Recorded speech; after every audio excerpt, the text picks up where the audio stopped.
Have you ever shuffled from the living room couch to answer the front door and felt your pulse racing like you'd just jogged to the corner store, then brushed it off with a laugh about getting older? I've been there, clutching the door frame while the parcel carrier chatted away, pretending I wasn't secretly timing how long it took my heart to settle. Moments like that are tiny postcards from our ticker, and after 70 they deserve more than a shrug. Tonight we're opening those postcards together. 7 early signals your heart might be waving a white flag, plus down-to-earth moves you can start before the kettle whistles. When you stay tuned, you'll learn how to spot trouble sooner, soothe your heart's workload, and still enjoy the brisk morning air that makes life feel fresh. Before we slip into the first sign, tap that subscribe button and ring the little bell so you never miss our weekly chats about living boldly beyond 60. Your clicks and comments turn this channel into a cozy fireside circle, and your support means more to me, and to everyone who finds hope here, than any fancy studio. If a tip sparks an aha moment, please hit like, share the video with a friend whose heart you cherish, and drop a line about other topics you'd love us to unpack. Now, feel your feet on the floor, ease your shoulders back, and let's listen to your heart's first whisper. Persistent fatigue that sneaks into ordinary chores, watering plants, folding laundry, can signal that your heart isn't pumping blood as efficiently as it once did. It's like running a garden hose with a kink halfway down. The flow reaches the roses, but slower, weaker. If you notice naps creeping earlier into the day, or find yourself sitting between tasks that used to run back to back, pause and take a gentle inventory. Try the 20-minute energy check. After finishing breakfast, move through your regular routine, maybe washing dishes, maybe tidying the table. Then rate your energy on a scale of 1 to 10. Do the same rating at midday. If the number drops by more than 2 points and stays low for several days, it's worth a chat with your doctor. Meanwhile, feed your muscles with small sips of movement. March lightly in place while the microwave counts down. Circle your wrists as you wait for the tea to steep. Those microbursts act like mini bellows, helping blood complete its rounds without straining the pump. A close cousin to creeping tiredness is swelling at the ankles or feet that lingers long after you've kicked off your shoes. Picture the heart as a diligent postman. When it tires, parcels, fluid in this case, pile up at the furthest doorstep. Each evening, slide 2 fingers over your lower shin. If the skin dimples and the dent hangs around like an unwelcome houseguest, your heart could be asking for lighter parcels. Elevate your legs on a cushion during your favorite show. Wiggle your toes as if playing invisible piano keys, and sip water steadily through the day instead of gulping it all at once. Consistent hydration signals the body that it can release stored fluid, easing pressure on the heart without dehydrating you. Feel the subtle lift that happens when awareness replaces worry. Hold that lift gently, like balancing a feather on your palm, as we continue uncovering the next quiet message your heart might be sending. Sometimes the heart's next plea drifts in on the gentlest breeze of breath, or rather, the sudden lack of one. Maybe you're reaching for the coffee tin on the second shelf, nothing heavy, and halfway up you pause, mouth open, lungs hunting for air as if you just climbed 3 flights. That tiny gasp can feel inconsequential, gone by the time the spoon clinks the mug. Yet it's worth noticing because healthy hearts and lungs are old dance partners. When one stumbles, the other feels the misstep. A tired heart leaves less room for oxygen-rich blood to circulate, so the lungs jump in, panting to compensate. Here's a softer way to test the synergy. Stand by the kitchen counter, place one palm flat on it, and rise onto your toes for 10 slow pulses. If you must pause for breath before pulse 7, jot it down in a small notebook kept beside the fruit bowl. Do the same check 3 mornings in a row. Patterns speak volumes where isolated moments whisper. When breath does slip away, coax it back with pursed lip breathing. Inhale through the nose for 2 counts. Purse your lips as if whistling, then sigh the air out for 4. The longer exhale tells the vagus nerve to calm racing pulses and buys your heart a grace period. Practice during commercial breaks so the rhythm feels second nature when you truly need it. And at night, if pillows multiply behind your back because lying flat feels like drifting underwater, that's another signal your heart wants the mattress angled, not your courage dampened. Mention it at your next checkup. Just as breath may flutter, heartbeats themselves can launch into little tap dances that leave you lightheaded. Perhaps you're chatting with a neighbor, laughter floating over the fence when your chest gives a peculiar flutter, like a fish flicking its tail against the inside of your ribs, followed by an odd whoosh in your ears. Some folks call it a skipped beat. Doctors label it an arrhythmia. Either way, it's your heart's equivalent of clearing its throat for attention. If that flutter pairs with dizziness or a momentary gray wash across your vision, pause and anchor yourself. Place one hand on a solid surface, the other over your sternum, and count slowly to 5 while breathing low into the belly. The grounding steadies blood pressure long enough for the rhythm to right itself. Keep a small folded card in your pocket. Date on one side, quick notes on the other. Flutter noon, 3 seconds, slight spin, resolved. Bring the card to appointments. It turns anecdotes into data your doctor can work with. Meanwhile, gift your heartbeat the steadying influence of magnesium-rich snacks. A handful of unsalted almonds, or a few squares of dark chocolate savored mid-afternoon. The mineral helps the electrical system inside heart cells fire evenly, and the ritual of mindful nibbling adds a pocket of calm to the day. Notice how tuning into breath and rhythm doesn't shrink life.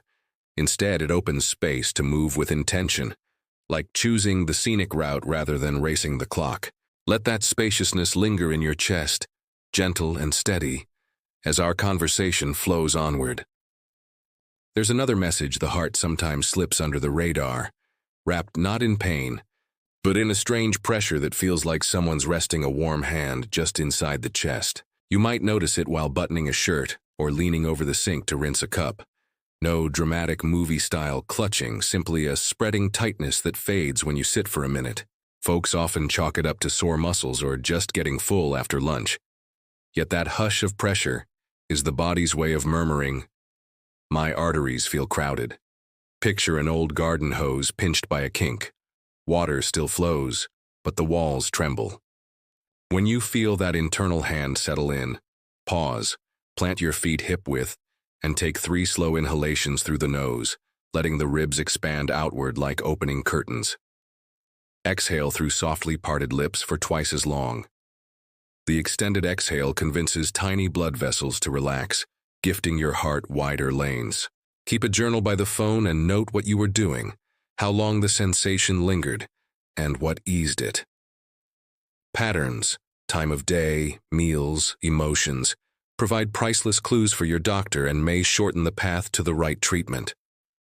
Sometimes that steady pressure tag teams with a wave of nausea, or a sheet of cool perspiration that beads on the forehead, even in a cozy room.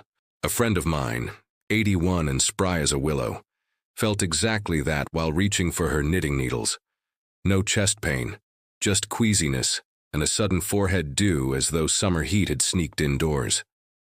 She almost blamed lunch, but her daughter persuaded her to call the clinic. Turned out a small artery was misbehaving. Women, in particular, experience heart distress as stomach upset far more often than the textbook hammer blow. So if a meal you've handled 1,000 times suddenly sits like a lead weight alongside clammy skin or lightheadedness, don't reach for antacids first. Sit upright, loosen anything snug around your waist, and take stock of the clock. If symptoms linger past 5 minutes or return in waves, ring emergency services. Better to meet a reassuring paramedic than to wish you had. Until help arrives, practice gentle fingertip tapping along the sternum. Think of drumming softly on a tabletop. The tactile focus calms the nervous system and may slightly ease the quease while you wait, without masking what medical staff need to see. Notice how both the subtle chest squeeze and that unexpected queasy chill share the theme of quiet signals rather than sirens. They invite you to become a patient detective of your own body, treating each clue with respectful curiosity rather than fear. Hold that mindset like a lantern, casting steady light on every sensation, as our conversation drifts gently onward. And there's one last clue the heart sometimes hides in plain sight, disguised as a wandering mind, rather than a racing pulse. Have you ever opened the hallway closet and forgotten what you came for? Not the normal senior moment blank, but a fog so thick you have to lean on the doorframe and collect yourself. Maybe the words on the grocery list blur, or balancing the checkbook suddenly feels like wading through molasses. While we often blame old age, the brain is actually begging for richer blood flow. When the heart can't deliver enough oxygen, certain thinking centers dim their lights to conserve power, leaving you adrift in mental haze. Here's a gentle way to gauge that fog. Keep a small paperback, something you know by heart, perhaps a favorite poem, on the kitchen counter. Each morning read 4 lines aloud, then close the book and recite them back. If the lines slip away more often than not, take a seat, plant feet firmly, and perform a 30-second neck roll. Chin to chest, sweep ear to shoulder. Inhale as the head circles up and back. Exhale as it returns to center. The slow movement opens arteries running to the brain, letting fresh blood brighten the dimmed rooms. When clarity returns, smile at the coincidence. You've just handled 2 organs at once, heart and mind, no pills required. Still, if forgetfulness pairs with lightheadedness or that familiar flutter in your chest, jot it in your notebook and share it at your next appointment. Now we've walked through fatigue's hush, swelling silent puddles, breathless stair steps, rhythms misfires, the quiet squeeze, the queasy sweat, and the curtain of fog. 7 distinct voices of one devoted muscle asking for care. Notice the theme threading them together. Subtlety. These aren't blaring alarms, they're soft doorbells waiting for someone to answer with kindness instead of denial. Kindness can be as simple as trading one salty snack for a handful of blueberries, or turning idle television time into gentle heel raises while seated, or setting a calm reminder on your phone to sip water every hour. Small shifts, repeated, teach the heart it is still loved, still worth every beat. I like to think of it as writing daily thank you notes to the organ that has written our life story, sentence by pulsing sentence. Take a deep, slow breath now. Feel how the ribcage rises like curtains parting for sunrise, how the exhale rolls out like a tide, leaving calm sand behind. That calm is yours to summon anytime the body sends another postcard. Share in the comments which signal feels most familiar, or which tiny practice you'll try first. Your story could be the nudge another viewer needs to call their doctor, lace up gentler shoes, or add spinach to tomorrow's omelet. And if this conversation felt like a lifeline, tap like, subscribe, and ring that bell so we can keep this circle strong. Remember, acknowledging these whispers isn't admitting defeat. It's choosing partnership with the remarkable engine inside your chest. Small steps, steady listening, and a dash of curiosity turn 70, 80, even 90, into chapters still ripe with laughter and long walks at dusk. Here's to a heart that beats in harmony with every hope you've yet to chase.